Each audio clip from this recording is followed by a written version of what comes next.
another house naman, tingnan din natin sila rito. Ayan, may bagong bahay rin tayong pupuntahan pa. So, tribong Banwaon din sila. No? So, puntahan din natin para mayroon po tayong matutunan sa kanilang tribo dahil it's another, another community na mga IPs po, na mga katutubo na hindi pa natin napupuntahan noon pa. So, ngayon ay matutunghayan po natin sila. Asawa ni mo? Okay, hi kuya. Sulod mo. Halika. Sulod. Yan. Dahil alam niyo naman yung tinutulungan natin ay mga katutubo. So, tingnan natin itong Banwaon naman po. Pwede mo iakyat, kuya? Pwede mo masakay, ya? Ya. Okay, rami mo dayon? Okay lang. Okay. O, diyan lang kayo. Diyan lang. Halika, akyat lang mo. Oh, ganda rin ng bahay nila, oh. Iba talaga sila, iba yung mga Banwaon sa paghimo ng balay. Tanawa, oh. Di ba? Ang linis. Ang ganda. Ang lamig. Hello, kuya, ako si Paul. Sige, sir. Masay ngalan ni mo, day? Maribel. Maribel? Mag-asawa kayo? Oh, ilang taon ka na? Hala. Bata pa. Ikaw, kuya? 40, sir. 40. Pila edad siya naging asawa ni mo? Ano, sir?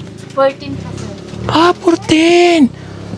Okay. Sige, dito lang ako. So, sa kanila, pwede rin pala na mag-asawa ang mas katulad din na bata. Bata, 14 anyos. Nag-asawa siya ng siguro nasa 38 na yon. Anak mo yan. Dalawa na yung anak. Pila edad ka na buntis? Mga 14 pa rin. 14 anyos ka na, buntis ka na. Okay. So, ito na yung ikalawang anak. So, ang asawa ni mo, 40 na sabi niya kanina. Anong trabaho ng asawa mo? Ano na, mamilingay. Mamulawan na eh. Ano yun? Ginto. Nguha ng ginto. Mga ginto? Mayaman ka. Dili. Ayun po yung pumpasok dun sa mga yung mga nagkukuha ng mga mimina. No? Ayun po sila. Nasaan yung asawa mo? Kuya! Kaya halika dito. Ya. Ano ya? Nahiya siguro. Bahay nyo na to, day. Dugay na mo dito? Bago pa lang. Bago pa lang. Okay. Oh, alam mo, iba talaga sila. Kumbaga na na sila din kahit paano. Pero sa una, gikan kayo sa bundok. Okay. Ito si kuya. Anak buhay mo, naggiginto ka? Yung tawag doon, sa minahan. Bulawan. Bunawan. Bulawan, sir. Naghuhukay ng lupa. Pila ang income dito? Pag ambot lang sir, minus man ang income namin sir. Minus na. Okay. So, sa una, sa bundok din kayo nakatira? Iwan ko sir. Kuwan. Sa una, sa bukid mo nagpuyo. Bukid sa una. Nagpuyo mi. Okay. So, boya ba siya? Pinagkasundo kayo? Gibuya mong duha. Buyan sir. Gibuya. Also din sa Banwaon ng boya. 14 anyos. Ngayon, na siya? 40. Dalawa na daw ang kanilang anak eh. Kamusta ang buhay nyo dito, kuya? Kamusta ang kinabuhay nyo dire? Kamusta daw inyong pangwarta dire? Okay ra sir. Nakakakain naman kayo ng tama? Sir, sila. 3 beses. Very good. O, bigas ang pagkaon nyo. Bigas sir. Pero dun sa bundok, Sa bulok sir, sa dere sir. Sa bukid, unsa may pagkaon ninyo dati? Wasay kamuti sir, usahay bugas sir. Mas bintahan dire. so mas okay dito sa kaysa doon. Sir. Pila kayo katuig na dito? Pila na mo ka tuig nagpuyo dire? Bago pa mi sir. Bago ba lang? Papay tuig. Wa pa. Wala pa. Okay. Ikaw naghimo ng inyong balay. Ikaw naggamaan eh, hindi mo. Diri sir kay ang bilas sir naghimo iko ra mi nakagpuyo. Wadi to ra mi sa bukid sir. Sa bukid. Okay. Kamusta? May pera ba kayo ngayon? Na may sapi? Pera? Ay kwarta. Wala Kwarta? sir. Wala? May bigas ba kayo? Ha? May bigas? Karon? Mangita palagi sir. Mangingita pa kayo ngayon. Wala ka isasaing ngayong May lungagon ka ron. gabi. Hapon. Ambot ron sir akong asawa sir. Ngayon sir. Okay. So, mangingita pa daw sila. Anyway, wag na natin silang pangitain. Itang pasaso ng warta ko sir. Huwag yapon sir. Wala? Okay. Sige, okay lang. Bigyan ko kayo nito.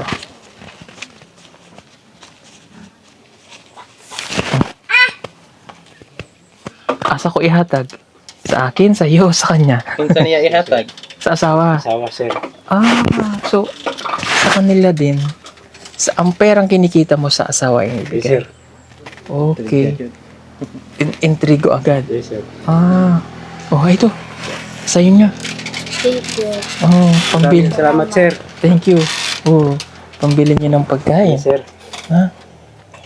Nakakatuwa kayo, no?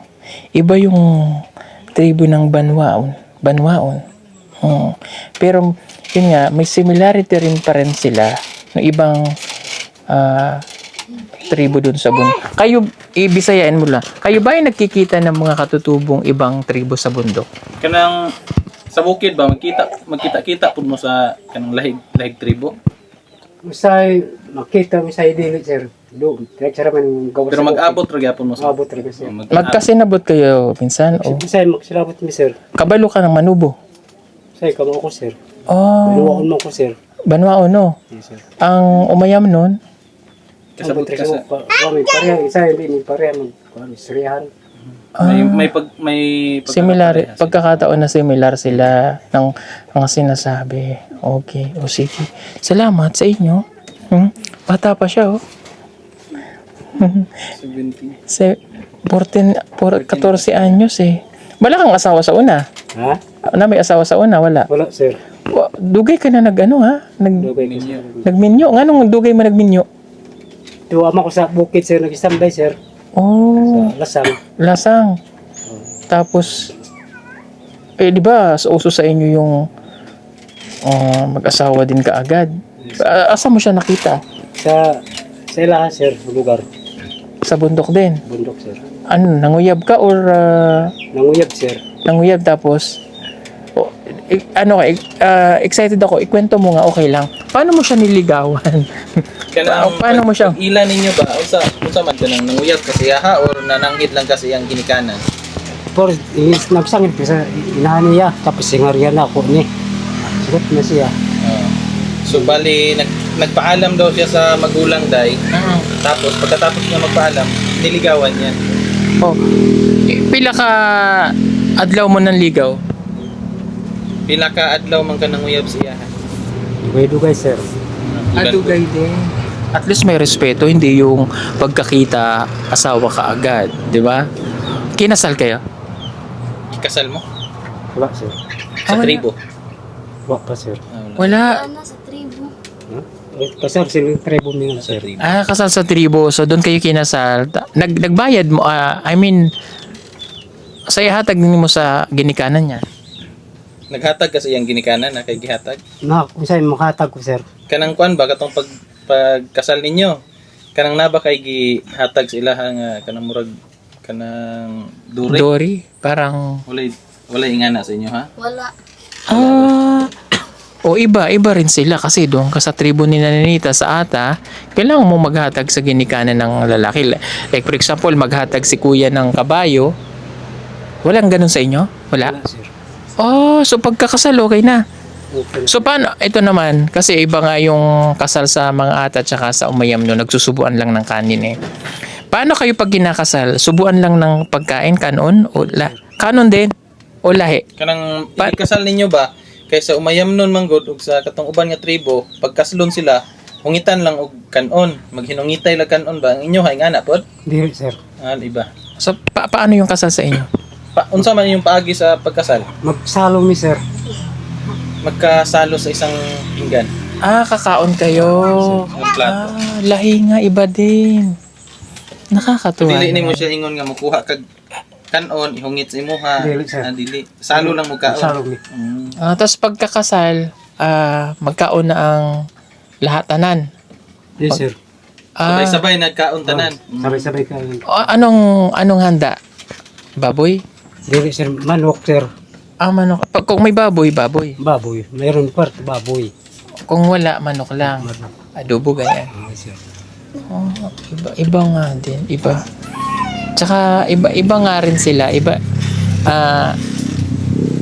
Pagpasok mo kasi, maano mo kaagad na sa mga katutubo sa balay. Sa kanila iba. Iba din yung iba din yung ambience. Buti di ka nagmama. Hindi sir. Anong ayaw? Hindi ko sir ko eh. Hindi ka ganahan. Hindi gunahan sir. O ikaw? Hindi na. Ayaw, no? Okay, mabuti yun. Pangit man na nagnganga. Joke lang. Pangit sa ngipin, no? But, yan ay kanilang tradisyon. Pag-aralin mo yung mga anak na. Pag-eskwelaon. Nakapag-aral ka ba? Nag-araw ko sa special ako. Ikaw, nakapag-aral ka? Wala sir. Hindi ka bisag grade 1? Wala ko ka-eskwela sir. Sukat-sukat. Sukat din. Ikaw, Day? Grade 6. Oo, nakapag-grade 6 mo. So, yung pagka-grade 6 mo, nag-asawa na kayo? Ayun. Eskwela pa ko. Karon? Katong pagminyo na mo. Okay. Nag-eskwela ka pa. So, nag-stop ka na lang nung hindi na kayo nung magminyo ka na. Bata ka pa nun Sorry lang matanong ko. Bata ka pa nun, bakit naisip mo rin mag-asawa? Anong naisip mo na magminyo ka na kay bata ka pa? Lisod ang buhay. Okay. Usually ganun talaga yung reason. But anyway, 17 pa lang din siya. Pero 14 anyos nanganak na siya. No? Maningkamot ka ha? Yes sir. Para makapag-aral lang yung mga anak. Ha? Para di matulad sa inyo ba na hindi nakapag-aral. Mas maigi pa rin yung meron tayong Yes sir. napag-aralan. Kasi alam mo sa buhay ngayon, ang labanan kasi ngayon kailangan nag-aaral. No? Yes sir. Para hindi ma-behind. At least ikaw, Day, nakabasa-basa ka. Para pag nag-aral yung anak mo, maturuan mo silang magbasa. No? O sige. Salamat sa inyo. Yes, sir. Thank you. Salamat sir. Thank you, Day. Asa ngalan ni mo? Maribel. Ikaw? Robin. Robin at saka si Maribel. Halika na. Labas na tayo. Salamat sir. Thank you. Palit kayo pagkaon, ha? Yes sir. Ayan. Mayroon pa ditong bahay din. Puntahan din natin sila dito para mabigyan din natin sila ng konting tulong po. Dito po sa kabila. Cut muna dahil kayo may Naghila kang bata. Ay, tago lang bata. Ikaw din, Bi. Tago din siya. Ito pa, ito. Sulod mo sa loob. Ay, Paula, ho, alam. Okay, ito naman, bahay din po ito ng isang katutubong taga-Banwa. Banwaon mo, de? Banwaan. Okay. Anong ngalan mo, de? Ana Mari. Ana Maria, ilan na anak mo? Utso. 8! Walo na anak mo? Walo. Pila edad ka na? 33. 14 anyos, nag-asawa ka na. Pila edad ka na ninyo? 19. Ha? 19. Paano walo na ang anak mo? Kada taon nanganak ka? Wala, uy. Kada isa ka to, magkuhan ko. Mag-abot. Oh. Bakit mga anak ka pa? Wala kang implant? Di po. Di po, okay na. Asawa mo si kuya? Lili. Ah, Magkuhan, ato sa bukid akong bani. okay. Nakimarites lang si kuya. Dami mo namang anak. Kala mo naman kami nga ang dami. Ito nga bunso namin eh.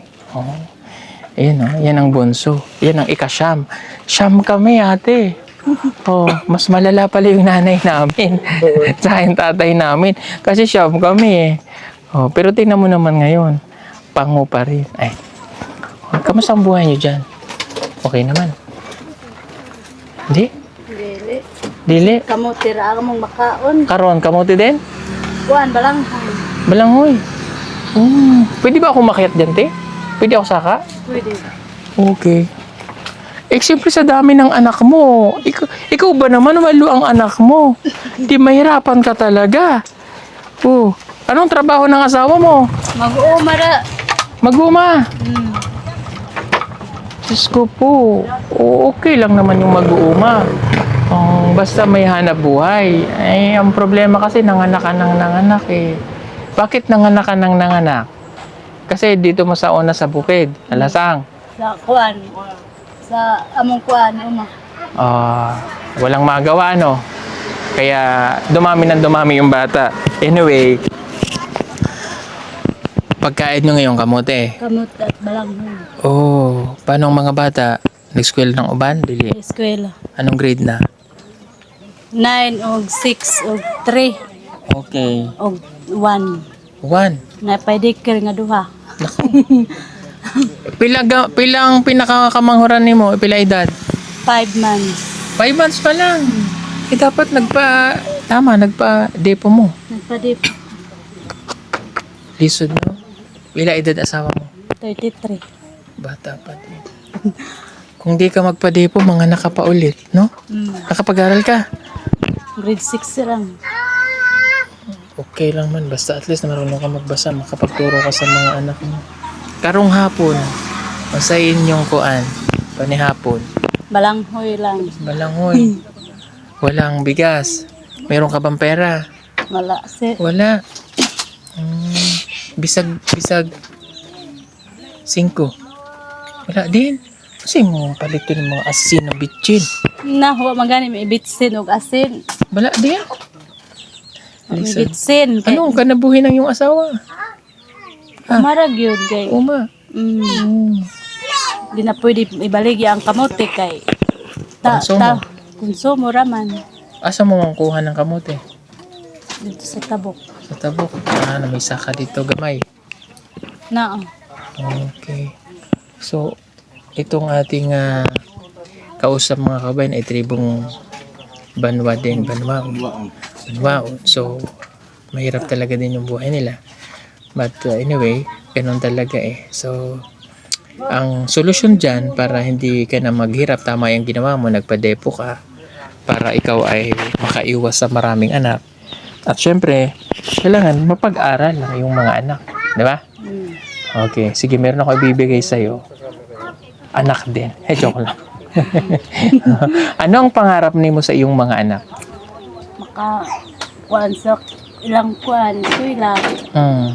Sa pa? Na makahuman sa ilang kurso nga kuan, pero kung saan taman nga wa may ka kuan sa kami nga ginikanan kay umara lagi ang among kuan pag ginabuhi. Na say wa pamikano na di ka eskwela kay may pa kuan baon say magbaon og kamuti. Malanghoy na. Kana kung kuan grade 3 ito bisaya yang pang-recess mag-eskwela. Mag-ana ko nga pag-eskwela na mo kay watay kwarta. Yung mag-eskwela na lang kay may kuan kwarta. So, nandito po, lahat ba ng anak mo nandyan, yung 8? Nag-eskwela. Ilan ang nag-eskwela? Tulo. So, yung 5 na nandito sa loob na hindi namin ipinakita, dahil mga bata po, nandito sila sa loob ng kanilang bahay, sisilipin ko lang. Nandyan, yung kanyang 5 anak na maliliit pa. Sa dami noon, talagang mahihirapan si ate, no, na sa kanyang asikaso, pagpapaaral, wala pang pagkain. Yan ang karaniwang buhay po kapag talagang marami pong anak. At naranasan namin yan nung kami po ay bata pa. Umabot kami ng siyam So talagang hirap ng buhay namin. Pero awa ng Diyos na pag-aral naman kami namin mga magulang. Halika ate, may ibibigay ako sa iyong konting tulong at sana ipagdamutan mo na ito kahit konti lang. At makatulong para sa iyo, na palit ka ng pagkain. Na? Okay? Ikaw naman ay marunong bumasa at sumulat. So, bibigyan kita nito. Pila to? 1,000. 1,000. Okay. So, dagdagan pa natin. Bigyan pa kita ng ilan na? 2,000. Ayun. At least alam ni ate. Yun ang pinaka-importante dyan. Yung alam nila yung kung magkano. Ayan.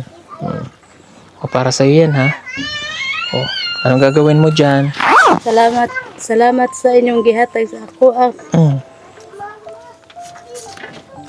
Wa ko nagdahom kaning hapon, wa ko nagdahom ako ning madawat. Grabe akong anak nga di na masuportahan.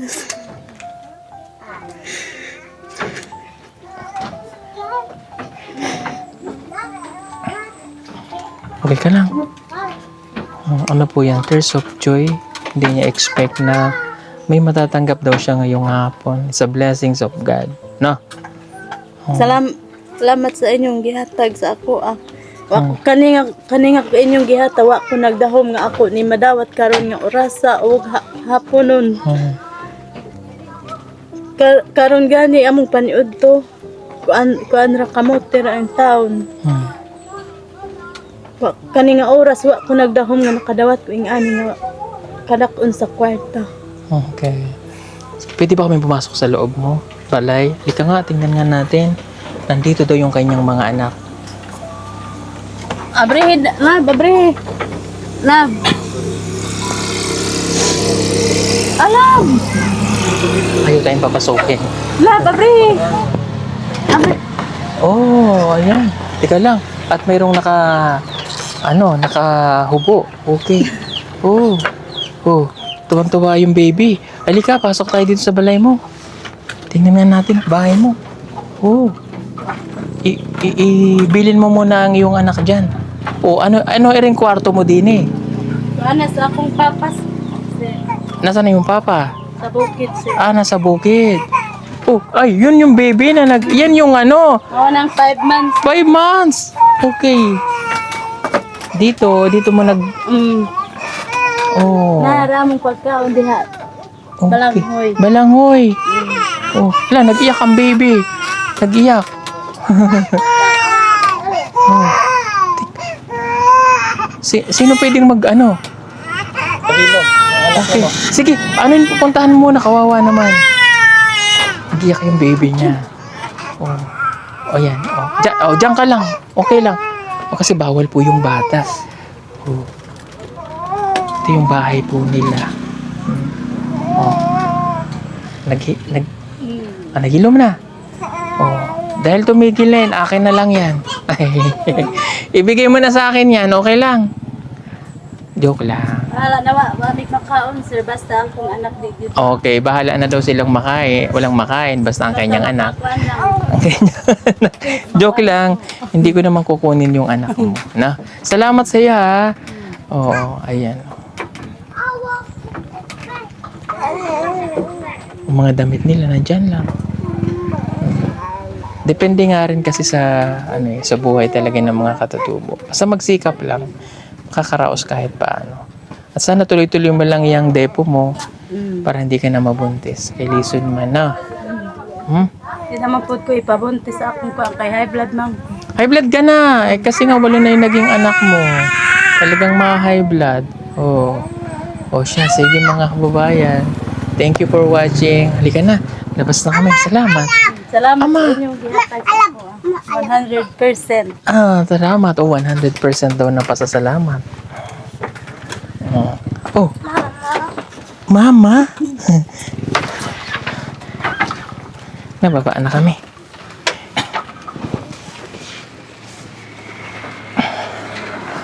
Dito, sino nakatira dito?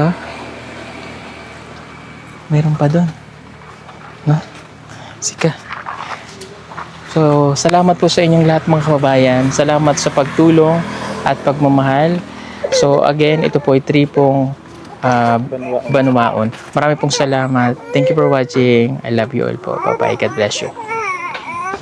Malapit na ang Christmas mga kababayan. Baka gusto niyo po mag-order ng solar Christmas light na may 50 meters long, waterproof, and good quality. Pwede na po siya pang indoor at saka outdoor para po makasigurado na kayo ay mapupunta sa legit na account ng PB Team Solar. Hanapin lamang po ang mayroong 124,000 followers o tumawag sa 09311 424237. Salamat po. Order na!